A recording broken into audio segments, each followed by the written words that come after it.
បងប្អូនប្រអប់បាយខ្ញុំថាយកទៅហូបនៅកន្លែងធ្វើការឥឡូវមានបានកន្លែងធ្វើការ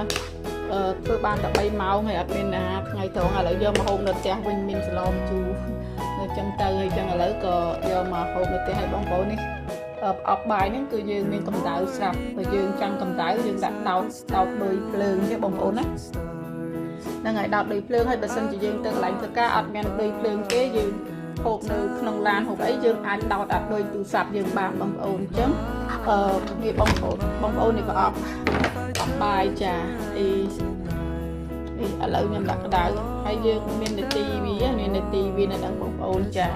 វាដូចសម្រាប់យើងដោតមានកម្ដៅមានហ៊ីតមានអីចឹងណាបងប្អូនចា